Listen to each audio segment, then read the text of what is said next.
Hello and welcome back to my channel. Today I want to talk to you about what I think the Fantastic Four First Steps movie will be about. So of course we only have 2 trailers to go off of, but I do think we have a lot of information to glean, a lot of source material that we could pull from and kind of piece things together to kind of find out where these movies are going to go. Now, before I get too far into this, I want to shout out Screen Crush, not that they need a shout out from a channel like me, but I did watch one of their videos and they kind of explained a comic book that I had not read before. I want to read it now that I've heard about it, but basically there is a comic book called Fantastic Four Life Story. It's kind of like a sequel to Spider-Man Life Story, which is a very good comic book, but essentially it covers 10 years of the Fantastic Four life, I guess, where basically Silver Surfer shows up and says, you have 10 years before Galactus shows up. Say your prayers, make your amends, and get ready for the end. And the Fantastic Four have 10 years to figure out either how to stop him or how to fix this issue. Now, in my opinion, I think we're going to see something similar in the Fantastic Four First Steps, starting off with the fact that we see a couple different scenes of Wonder Woman in various different situations. So, as we can see in the trailer, we see she is not pregnant yet, but she announces her pregnant during that dinner scene to the rest of the Fantastic Four. Then we see her a couple scenes later where she is showing her baby bump. And then we see a couple scenes later after that where she is fighting crime. We see her throughout a large portion of time. She has different hairstyles, she has different clothing, different, her stomach is bigger in a couple scenes. Obviously, at the bare minimum, there's a 9-month period here. But if we go based off of this comic book, we could glean that basically this could be a 10-year period. So if we operate under the understanding that 10 years, potentially less, potentially more, will pass in this time period, we can assume that Franklin Richards will be 10 years old by the end of this movie. So what else do we learn from the trailers? Obviously, Silver Surfer shows up. I think we can pretty much glean that... I use that word too much, sorry. We can pretty much glean that Mole Man might make an appearance. We see a scene where a large portion of New York's audience are underground. Some people, specifically Screen Crush, think this could be a scene where Mole Man turns good and he says, hey, I'm going to help out New Yorkers. Everyone come hide underground while the Fantastic Four fight Galactus. We see Galactus, of course, show up. We see a lot of these things. We also see the actor John Malkovich in a couple of different scenes. I've seen rumors that he could potentially be playing Reed Richards' father, who shows up in the comic I'm currently reading, the one that leads up to Secret Wars, where he reconvenes with the Fantastic Four, and there's a lot of time travel shenanigans.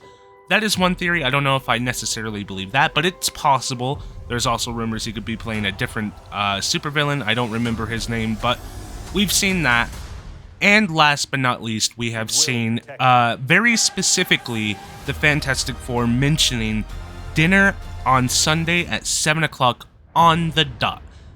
I've seen a lot of rumors that potentially this could be a ploy to pull Galactus in to attack at a certain time period. I think this is pretty valid. I don't know what specifically they're going to do to get Galactus to attack during this specific time period. I don't really understand how that could benefit them, but it is a potential theory. Of course, once the movie comes out, we'll probably understand the plan a little better. But as far as I can see from the trailer, I don't really know what's going on. And before I forget, we also see a scene with Reed Richards writing on the whiteboard. It kind of references the multiverse in some of the writings that we've seen. I've seen new rock stars go over that just a little bit, kind of referencing that. And he also says that he pushed the boundaries of space and they heard, or something like that. I don't know if that's the exact quote, but we've essentially heard that he antagonized this force, and now they're coming after him. Now, the one theory I don't get behind is the fact that Galactus is after Franklin Richards. Maybe he might want to come after Franklin Richards. He is a powerful being who could potentially stop him, so maybe he's like, oh, I want to go after Franklin Richards, but that's such a non-starter to me.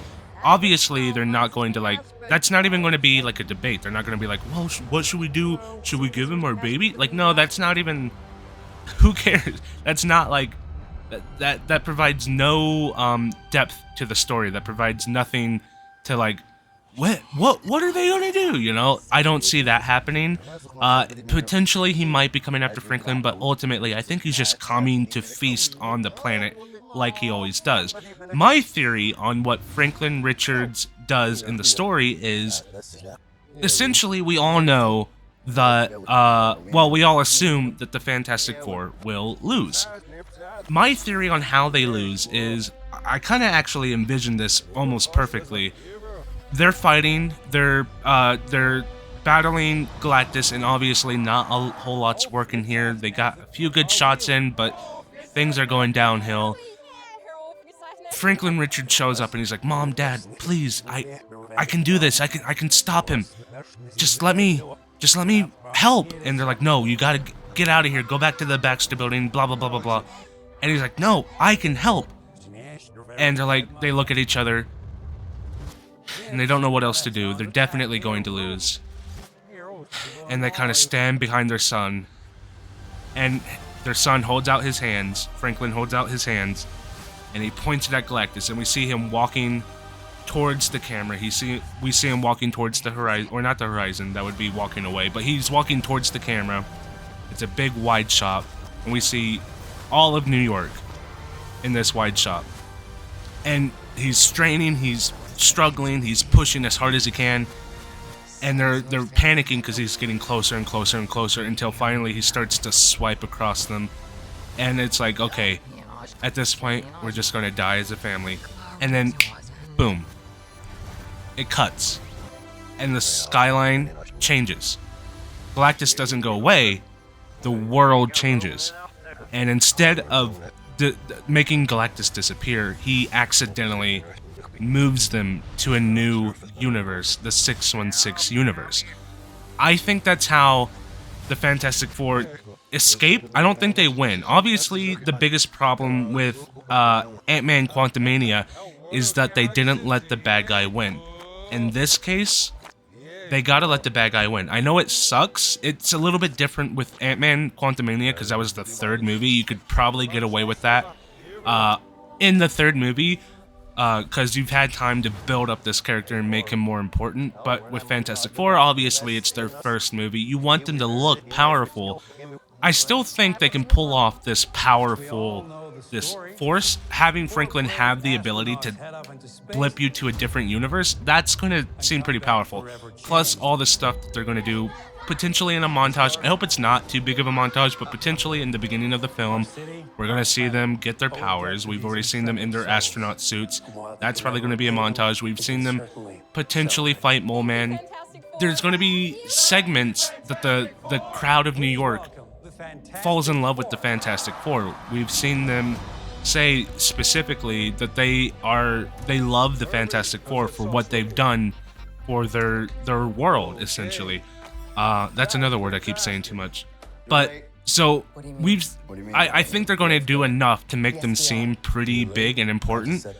But they have to lose this fight, because there's no way they lose. There's no way they win the fight and then, well, let's go to the 616 universe because whatever. Like, they have to have a reason to escape their world. I think personally, they have to have a reason to escape their world and go to 616. There's no other reason to go to a different universe outside of just, oh, we lost, we have to leave. And I think Franklin Richards, at 10 years old, he doesn't know how to control his powers. He just goes, boom, and they go to a different universe. I think, you know, that would be cool. I think because he has the power to manipulate reality, I think that would be such a fun way to bring them over to 616. And then what you could do is you could have the end credits scene with Doctor Doom. He's like, fuck these guys. They just abandoned our world. They left. These guys were the guys who were supposed to save our universe, and they just dipped. They just completely left us, leaving me to handle this Galactus, this all-powerful being with no way to stop him. I also have a theory on how the Watcher, instead of, cause in the comics the Watcher gives Reed Richards the, oh god, what's it called? The Ultimate Nullifier. If the Watcher, cause in the comics he gives the Ultimate Nullifier to Reed, if he gives it to Doctor Doom, but potentially behind the scenes, Doctor Doom could be formulating this plan to stop Galactus. Turns out he had the Ultimate Nullifier. He gets rid of Galactus after they blip away. And then he's like, fuck these guys. They are total traitors to my world, my universe. And then he goes after them. And in Secret Wars, we see Doctor Doom calls them out and says, these guys are traitors. They essentially destroyed my planet. They abandoned us. They're going to do the same to you guys. And they're going to destroy your planet. And we see the X-Men go, okay, we gotta save ourselves. If these guys are out here destroying planets, we gotta stop them. And then we see the Avengers go, hey, we understand this multiverse thing. We have Doctor Strange on our side. He's showed us a little bit, not a lot, but we understand there's ways to combat this. We can help you, or whatever they come up with. So they're on Fantastic Four's side. The X-Men are on Doctor Doom's side, and we see X-Men versus the Avengers. And, you know, well, they destroyed my universe, no, blah, blah, blah. You know, that's how Avengers versus X-Men essentially happens, and I guess it would be Doomsday, not Secret Wars. And then Doomsday would be Doctor Doom gets the ability to control reality, and then he creates his universe, and then we see that. But, you know, I think that's how the Fantastic Four will go, and I think that's maybe how we see Secret Wars go. I don't know, there's a lot that could happen. I'm excited either way. Every single trailer we've seen for Fantastic Four looks incredible. The Thunderbolts trailer, and the Thunderbolts movie itself, because it's the 29th right now. It comes out on the 2nd. All the reviews I've seen have been fantastic. So it's debuting at like a 90%, which is incredible. I mean, when's the last time we've seen a MCU movie in the 90s? So we have Thunderbolts, Fantastic Four looks great, and then we're on to Doomsday and Secret Wars. Hopefully those are just as good. And then, yeah, I think we're in a good spot for Marvel. I'm very excited. I'm definitely more excited for this than Superman, but just because I'm a Marvel fanboy. So I can't wait for these movies to come out, and I can't wait for the future of the comic book industry. Things have been so down lately. Everyone's been so sour on basically everything, but especially comic book movies. So I can't wait for things to turn around, hopefully for the better. So yeah, let me know what you guys think of my theory down in the comments below. I don't know if I'm the only one to come up with this. Maybe I am, maybe I ain't. Sorry. I'm excited. I'm tripping over my words. So yeah, let me know what you guys think down in the comments below. Leave a like, comment, subscribe, all the things YouTubers ask you to do. Just do it for me as well. And I will be back with another video, hopefully very, very soon. Bye.